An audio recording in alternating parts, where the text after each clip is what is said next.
تیرو درسونو کې ویلي وو چې د نامساواتو د حل کولو دپاره د انټروال مفهوم،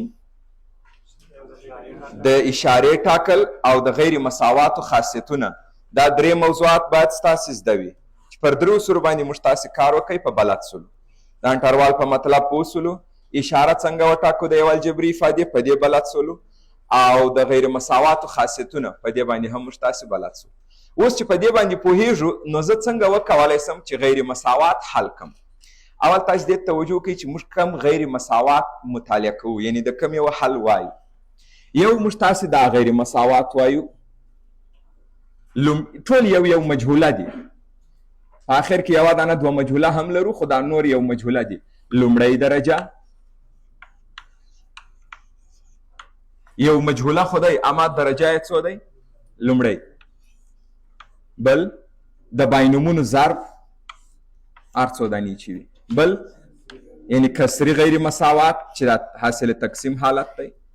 او بل ترینوم چې دا بیا دوهمه درجه دی.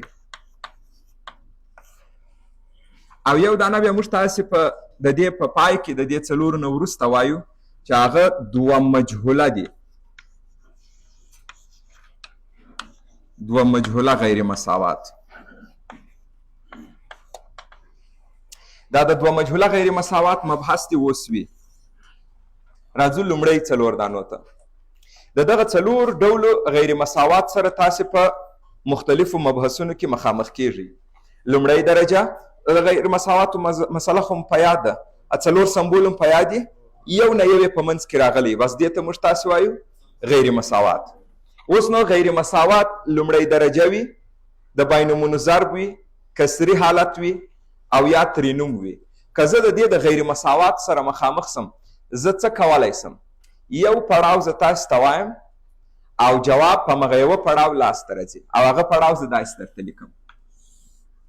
په دې کې د هر ډول سره یو به دا لومړی ځینې رایسته کم. په دغه درو دانو کې چې د هر یوه سره تاسې مخامخ سولئ، د حل لاره یې دا ده چې تاسې به اول د افادې اشاره وټاکئ، او ستاسې د اشارې ټاکل زده دي، د باینومونو ته هم زده دی، ترینوم ته هم زده دی، کسري ته. نو په یوه خبره باندې مو دا درې دانې غیر مساوات حل کړ. اوس چې ماته سوال راسي، دومره خو به تاسې کولی سئ چې اشاره وټاکئ. چې اشاره مو وټاکل، دا درته معلومیږي چې افاده چیرې مثبت ده چیرې منفي.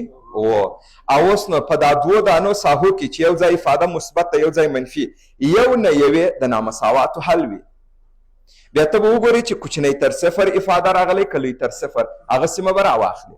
په مثالو کې درته واضح کوم، دومره په یاد ولرئ د باینومونو ضرب، د کسر حالت او ترینومونه، د دې درو نامساواتو حلولو دپاره به تاسې لومړنی کار چې کوئ اشاره وټاکئ. نور څه وکړو چې په مثال کې وویني چې دا اشاره مو ټاکل، وګوري چې نور څومره اسانه کیږي. پاتې سو لومړی درجه. د دې دپاره یو جدا طریقه درته ووایم، دا د لومړی درجه دپاره او ښه اسانه ده. هغه به څنګه د اکس لپاره به یې حل کړي. د اکس لپاره نامساوات حل کړي. د اکس لپاره د حل په مطلب تاسې د معادلاتو څخه پوهیږئ، یعنی اکس یو طرف ته یوازې کوي. نور نو د معادلاتو په څیر کار کوي. هغه چې اکسونه لري یا په بل عبارت چې مجهول لري، هغه ټول یو طرف ته، هغه چې مجهول نه لري هغه بل طرف ته، آخر کې اطراف د مجهول په ضریب وویشي. په خاصیتو کې مو دا خبره وکړله، کله چې تاسې انتقال کوئ عینا د معادلاتو په څیر علامه اوړي، اما په انتقالولو باندې د نامساواتو لوری تغییر نه کوي. علامه اوړي، مثبت مو د یو طرف څخه بل طرف ته واړوئ، منفي مو واړوئ مثبت، خو د نامساواتو لوری تغییر نه کوي. د نامساواتو لوری یوازې په منفي عدد ضربولو او یا په منفي عدد ویشلو باندې اوړي، بل وخت تغییر نه کوي. خبره خلاصه؟ متوجه سولې که نه؟ زه اوس د دې د یو نمونه مثال تاسو ته راواخلم. وګورو داسې یو نامساوات دی، فرض وکړئ 3x جمع 1 x منفي 5. ګوري دا سمبول چې مو لیدی په پوه سولو چې دا عبارت د څه شي څخه دی؟ دا غیر مساوات راغلی دي. اوس نو تاسې غیر مساوات وګورئ چې په دې څلور ډولو سره تاسو مخ کیږئ. تاسو وګورئ چې په دې څلور ډولو کې کم ډول دی. لومړی درجه والا ته مې طریقه ویلې وه اکس ته حل کوي پاته ټولو ته مې ولې اشاره وټاکئ بس د هغه حل لاره سوه اوس راسي دا لومړی درجه دی اکس ته حل کوي نو دا 3 اکس دي د لې ته وي دا اکس مثبت دی چې دې طرف ته یې راواړوئ منفي دا یو به دې طرف ته واړوئ منفي ګورئ علامې بدلیږي اما د نامساواتو لوری دا د حدونو د اعدادو په انتقالولو سره تغییر نه کوي نامساواتو لوری تغییر ونه کوي 3x منفي x 2x او منفي 6 په آخر کې اطراف د مجهول په ضریب وویشي تقسیم کوي پر 2x تقسیم پر 2 x منفي 6 تقسیم پر 2 منفي 3 لوری تغییر کو کنه وګوره اطراف چې په مثبت عدد ویشلی لوری تغییر نه کوي دا د نامساوات حل سو ما تاسو ته ویلو چې د اکس لپاره حل کوي بیا مې درته ونه ویل چې د اکس لپاره حل کو بیا څه وکړو اوس یې په جواب پوه سولئ د دې د حلولو طریقه دا وه چې د اکس لپاره حل کوي نامساوات کله چې مو د اکس لپاره حل کړه بیا څه وکړم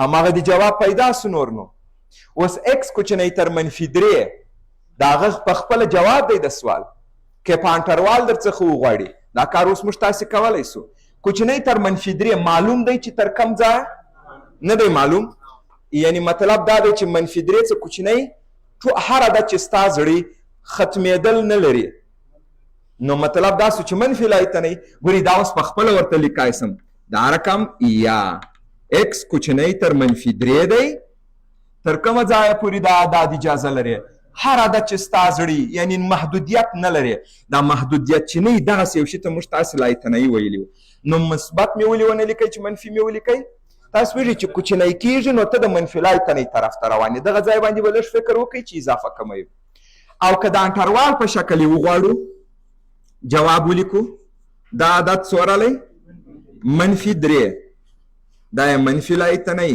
دا یې مثبت لایتنۍ کوچنی تر منفي 3 تاسې آین د حسابو د پری الجبرا څخه په دې مسایلو باندې بلد یاست چې د یو عدد کوچني عدد د هغه چپ طرف دی او د یو عدد لوی عدد د هغه شی طرف دی نو کوچنی تر منفي 3 خو دغه عدد راله او اوس دا کولی سو په انټروال ولیکو ډېر هم په اسانۍ منفي لایتنۍ څخه دا خو عدد نه دی دا خو دایم همداسې نیول کېږي منفي 3 ګوري دلته اکس کوچنی تر منفي 3 خو د منفي 3 نه نو زه به دا خلاص ونیسم دا خلاص ونیسم که تړلی دا دایم د دغه ځای څخه موږ ته راځي یعنې دا زما د